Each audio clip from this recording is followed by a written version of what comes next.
Nah, yang terakhir ini adalah contoh peran video. Saya pakai beberapa bahan dari Sabda untuk membuat video ini. Jadi ini Bapak Ibu bisa pergi ke resource.sabda.org. Itu ada banyak banget bahan-bahan atau link-link yang menuju pada bahan-bahan Sabda yang terkait Paskah atau ke situs paskah.sabda.org untuk dapat bahan-bahan ini. Jadi bahan-bahan itu kayak tadi disampaikan di depan, linknya bisa di-copy, dimasukkan di notebook LM, ataupun kalau Bapak Ibu punya PDF-nya, masukkan saja ke notebook LM sebagai source gitu ya. Oke, ini adalah hasilnya persiapan hati untuk Paskah dan kita akan lihat sebentar lagi. Shalom teman-teman semua, sebentar lagi kita akan merayakan Paskah. Dan di tengah semua persiapan yang mungkin sedang kita lakukan, terkadang kita lupa ya kalau yang paling penting itu sebetulnya bukan cuma perayaannya, tapi persiapan hati kita. Yuk kita gunakan momen ini untuk berhenti sejenak dan benar-benar merenungkan makna penebusan Kristus. Anggap saja ini undangan untuk sebuah perjalanan ke dalam hati kita. Nah, ini pertanyaan yang penting banget buat kita renungkan sama-sama. Jadi, mari kita jadikan beberapa menit ke depan ini bukan cuma untuk mendengar informasi, tapi untuk mengalami Paskah sebagai sebuah pengalaman iman yang betul-betul bisa mengubah kita. Oke, mari kita mulai selami ini lebih dalam. Supaya kita bisa sungguh-sungguh menghayati Paskah, kita itu perlu kembali ke akarnya. Memahami kenapa sih peristiwa ini jadi jantung dari iman kita? Dan ceritanya ternyata dimulai jauh sebelum Paskah yang pertama itu terjadi. Coba kita ingat lagi ya, di kitab Keluaran. Ada sebuah kisah yang sangat dramatis. Bangsa Israel saat itu ada dalam perbudakan. Lalu Tuhan memberi perintah. Sembelih seekor anak domba, lalu oleskan darahnya di ambang pintu rumah. Kenapa? Karena malam itu malaikat maut akan melewati Mesir. Tapi setiap rumah yang ditandai dengan darah itu akan dilewati. Dan semua yang ada di dalamnya diselamatkan. Nah, yang luar biasa di sini adalah bagaimana setiap detail dari Paskah yang lama itu ternyata sebuah bayangan yang menunjuk pada satu kenyataan yang lebih besar. Kebebasan fisik dari Mesir itu menjadi gambaran kebebasan rohani dari dosa. Anak domba yang tak bercela itu menunjuk pada Yesus yang sempurna. Dan darah yang menyelamatkan dari kematian fisik adalah bayangan dari darah Kristus yang menyelamatkan kita dari kematian kekal. Benar-benar sebuah gambaran yang sangat indah dan dalam ya. Dan Rasul Paulus seolah merangkum semuanya dengan begitu jelas.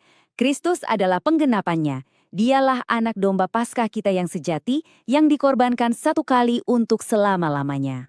Oke, setelah kita memahami betapa dalamnya makna Paskah ini, sekarang muncul pertanyaan praktis. Gimana caranya kita membagikan kebenaran ini kepada orang lain? Terutama dengan bahasa yang sederhana dan bisa dimengerti. Misalnya kepada anak-anak kita. Mungkin kadang terasa agak sulit ya untuk menjelaskan konsep penebusan, tapi mari kita pikirkan titik awalnya.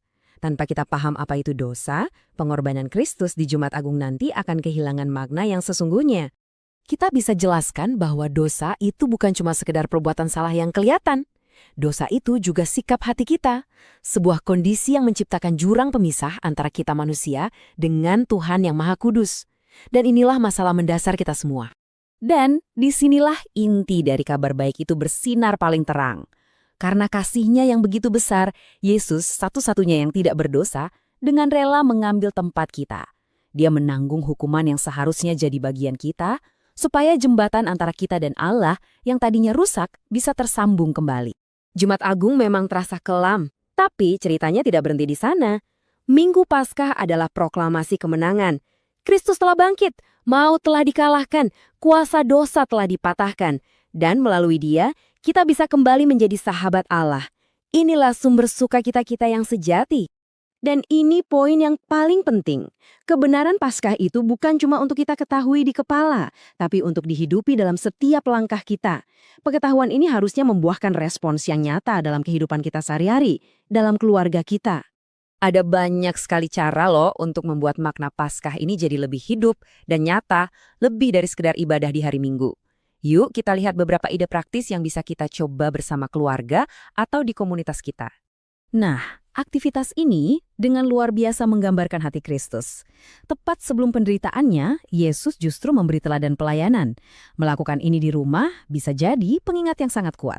Ini bukan ritual kosong, tapi sebuah pelajaran tentang kerendahan hati, tentang panggilan kita untuk saling melayani dalam kasih.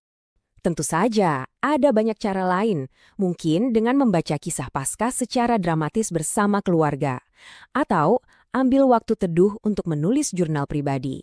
Bisa juga mengekspresikan syukur lewat seni, seperti melukis atau membuat puisi.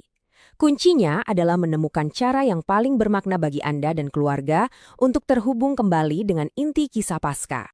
Oke, sebagai penutup, mari kita ambil waktu sejenak untuk refleksi yang hening.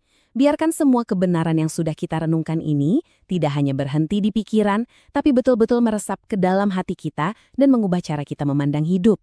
Coba renungkan ini. Kalau kemenangan Kristus atas dosa dan maut itu nyata, betul-betul nyata, bagaimana hal itu mengubah cara Anda menjalani hidup? Hari ini, apa dampaknya bagi kekhawatiran dan pergumulan Anda? Kasihnya yang luar biasa itu mendorong kita untuk mengasihi juga. Coba pikirkan, siapa ya? Satu orang saja yang Tuhan taruh di hati Anda untuk Anda layani atau kasih secara nyata di minggu ini.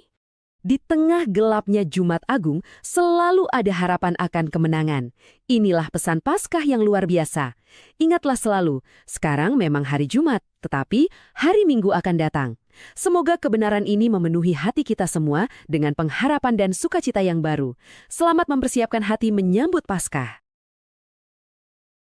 Oke, itu dari saya Pak Max dan Bu Yulia. Selanjutnya akan ke teman-teman yang lain. Terima kasih. Okay, thank you. Very good. Wow, itu bikin Pasca lebih kaya dan saya tahu kalau ada anak-anak mereka jauh lebih senang dengar itu daripada dengar saya.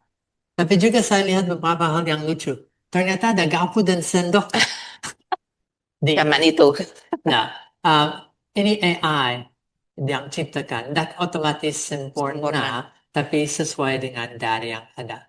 Visualisasi selalu ada interpretasi, ada visualisasi dan otomatis baik atau benar. Tadi sudah lihat video, sudah lihat slides, sudah lihat infografis. Sekarang kami akan lihat Tian. Ayo,